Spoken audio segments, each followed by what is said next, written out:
પ્રસ્તુત છે પ્રાસંગિક વિષય માનવ અધિકારોનું જતન. સંપાદન પરેશ મારુ, પઠન કલ્પના શાહ. માનવ અધિકાર દિવસ દર વર્ષે 10મી ડિસેમ્બરે વિશ્વભરમાં ઉજવવામાં આવે છે. આ દિવસ મહત્વપૂર્ણ છે કારણ કે આ દિવસે 1948માં સંયુક્ત રાષ્ટ્ર મહાસભાએ માનવ અધિકારની સાર્વત્રિક ઘોષણા UDHR અપનાવી હતી. આ ઘોષણા માનવ અધિકારનો પાયાનો પથ્થર છે અને તમામ લોકોને સમાન અધિકારો અને ગૌરવ પ્રદાન કરવાની વાત કરે છે. બીજા વિશ્વ યુદ્ધ દરમિયાન થયેલા અત્યાચારોએ વિશ્વને માનવ અધિકારનું મહત્વ સમજવા માટે મજબૂર કરી દીધું. યુદ્ધ પછી સંયુક્ત રાષ્ટ્રની સ્થાપના કરવામાં આવી અને માનવ અધિકારોને સુરક્ષિત કરવા માટે આંતરરાષ્ટ્રીય માળખું બનાવવાનો પ્રયાસ કરવામાં આવ્યો. UDHR આ પ્રયાસનું પરિણામ ગણી શકાય. આ ઘોષણા તમામ લોકો માટે સમાન અધિકારો જાહેર કરે છે, જેમ કે જીવનનો અધિકાર, સ્વતંત્રતાનો અધિકાર, અભિપ્રાય વ્યક્ત કરવાનો અધિકાર અને ભેદભાવથી મુક્ત થવાનો અધિકાર. માનવ અધિકાર દિવસ આપણને યાદ અપાવે છે કે તમામ મનુષ્ય સમાન છે અને બધાને સમાન અધિકારો છે. આ દિવસ આપણને એવા લોકો માટે વિચારવાની અને કામ કરવાની તક આપે છે જેમને તેમના અધિકારો નથી મળતા. આ દિવસ આપણને એ યાદ અપાવે છે કે આપણે આપણા અધિકારો માટે લડવું જોઈએ અને બીજાના અધિકારોનું સન્માન કરવું જોઈએ. આ દિવસ માનવ અધિકારો વિશે લોકોને જાગૃત કરવાની એક મહત્વપૂર્ણ તક છે. તે લોકોને તેમના અધિકારો વિશે જણાવે છે અને તેઓ આ અધિકારોનો ઉપયોગ કેવી રીતે કરી શકે તે સમજવામાં મદદ કરે છે. માનવ અધિકાર દિવસે સમાજમાં પરિવર્તન લાવવાનો અવસર છે. આ દિવસ લોકોને એક સાથે આવવાની અને માનવ અધિકારોનું ઉલ્લંઘન કરતા મુદ્દાઓ સામે અવાજ ઉઠાવવાની તક આપે છે. શાંતિ અને સ્થિરતા માટે માનવ અધિકારોનું રક્ષણ કરવું જરૂરી છે.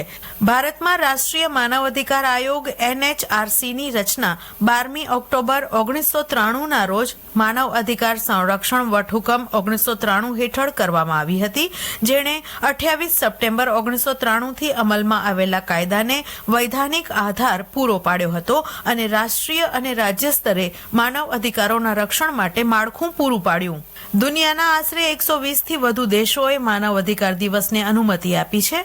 ગત વર્ષ સુધીમાં દેશના 14 જેટલા રાજ્યોમાં પણ રાજ્ય માનવ અધિકાર પંચની સ્થાપના કરવામાં આવી છે.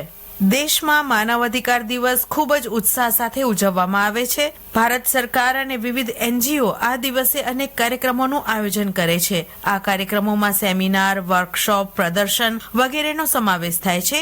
આ કાર્યક્રમોનો હેતુ લોકોને માનવ અધિકારો વિશે જાગૃત કરવાનો અને તેમના અધિકારો માટે લડવા માટે પ્રેરિત કરવાનો છે. માનવ અધિકાર દિવસની ઉજવણીની આ વર્ષની વિષય વસ્તુ એટલે કે થીમ છે માનવ અધિકારો આપણી રોજિંદી આવશ્યકતાઓ.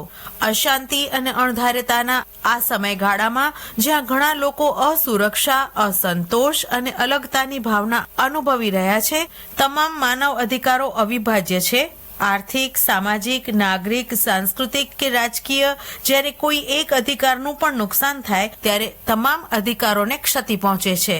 માનવ અધિકારોના ભંગના કિસ્સાઓમાં કોર્ટમાં ફરિયાદ કરી શકાય છે. આ સિવાય રાષ્ટ્રીય માનવ અધિકાર આયોગ NHRC તેમજ રાજ્ય માનવ અધિકાર આયોગ સમક્ષ પણ ફરિયાદ કરીને આગળની કાર્યવાહી કરી શકાય છે. વર્તમાન સમયમાં જો આપણે મુક્તપણે આપણા અધિકારો ભોગવવા માંગતા હોઈએ તો આપણે બીજાના માનવ અધિકારોને માન સન્માન આપતા શીખવું જ પડશે અને ત્યારે જ આપણે આપણા અધિકારોનો વધુમાં વધુ સારી રીતે ઉપભોગ કરી શકીશું. સમાજના તમામ વ્યક્તિને તેના માનવ અધિકારોની જાળવણી કરવામાં મદદરૂપ સાબિત થઈ શકીશું.